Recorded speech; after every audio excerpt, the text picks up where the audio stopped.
వైఎస్ఆర్ కడప జిల్లాలో 10వ తరగతి ప్రశ్నాపత్రాల లీకేజీకి కారణమైన ప్రైవేట్ పాఠశాలలపై వెంటనే చర్యలు తీసుకోవాలని ఏఐఎస్ఎఫ్ ధర్నా చేపట్టింది. ఏఐఎస్ఎఫ్ రాష్ట్ర అధ్యక్షులు వలరాజు అధ్యక్షతన కడపలోని జిల్లా విద్యాశాఖ కార్యాలయం ఎదుట నిరసన చేపట్టారు. అధికారుల తీరుకు ఎండగడుతూ నినాదాలు చేశారు.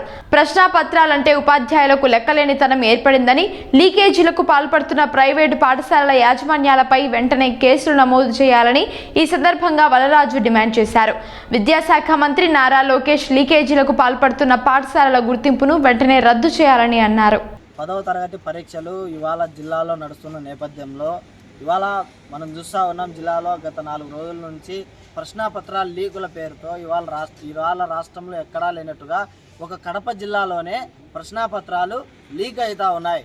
జిల్లాలో ఉన్నటువంటి 7 నియోజకవర్గాల్లోన ఈ ప్రశ్నాపత్రాల లీకులు విశృంఖలంగా బహిరంగంగా పరీక్షలు ప్రారంభమైన 10 నిమిషాల మొదట్లోనే ప్రశ్నాపత్రాలు లీక్ అవుతూ ఉంటే ఇక్కడ ఉన్నటువంటి విద్యాశాఖ అధికారులు చర్యలు తీసుకోవడంలో, నిర్ణయాలు తీసుకోవడంలో లోపభూయిష్టంగా ఉన్నారని చెప్పి మేము అభిప్రాయపడతా ఉన్నాం. ఏదైతే ఇవాళ పేపర్ లీకు విషయానికి సంబంధించి వారిపైన దర్యాప్తు చేసి కేసులు నమోదు చేశారో అలాంటి వారిపైన ఆల్ ఇండియా స్టూడెంట్ ఫెడరేషన్గా మేము డిమాండ్ చేస్తూ ఉన్నాం. ఏదైతే విద్యార్థి మాస్ కాపింగ్కు పాల్పడితే విద్యార్థిని డీపార్ చేస్తారు, సస్పెండ్ చేస్తారు.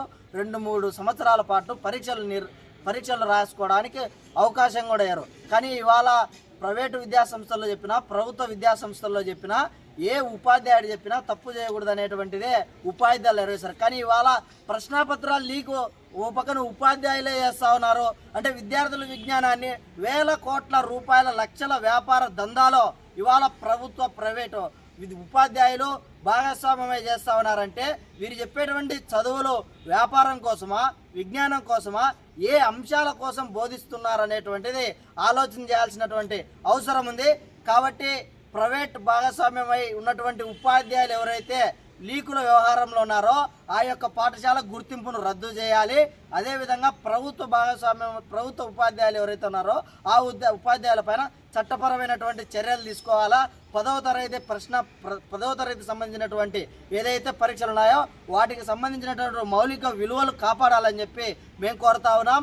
ఏ ప్రైవేటు విద్యా సంస్థల్లో పొద్దున 5 నుంచి సాయంత్రం 8 వరకు 10వ తరగతి పేరుతో ఓ పక్క ప్రభుత్వ నిబంధనలు ఆదివారం సెలవు, సాయంత్రం లేకపోతే పీరియడ్స్ అనేటువంటివి లెక్క జమ లేకోకుండా ప్రభుత్వ నిబంధనలు తుంగలో దొక్కి ఓ పక్కన విద్యార్థుల కోసం విజ్ఞానం పేరిట చదువులు చెప్తామని చెప్పి వేలాది రూపాయలు విద్యార్థుల తల్లిదండ్రుల దండుకొని మరి బోధిస్తామని చెప్పి చెప్తా ఉన్నారు. అదంతా డొల్లా. 590 మార్కులు లేకపోతే ఎన్ని మార్కులు వచ్చినా వ్యాపారం కోసం, వాణిజ్యం కోసం కేవలం 10వ తరగతి పరీక్షలు మొదలయ్యే 20 రోజుల ముందు నుంచే కొన్ని ఈ జిల్లాలో ఉన్నటువంటి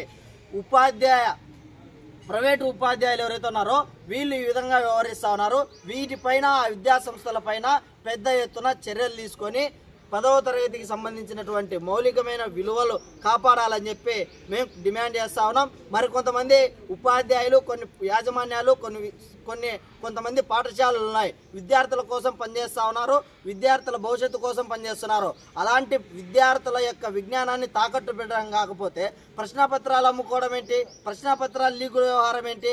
ఇంత దౌర్భాగ్యమైనటువంటి వ్యవస్థను ఇవాళ జిల్లాలో పెంచిపోస్తున్నటువంటి మార్కెట్ మాఫియా గ్యాంగ్ను వెంటనే అరికట్టకపోతే పెద్ద ఎత్తున పెను ప్రమాదం ఏర్పడేటువంటి రోజులు మనం చూస్తాం.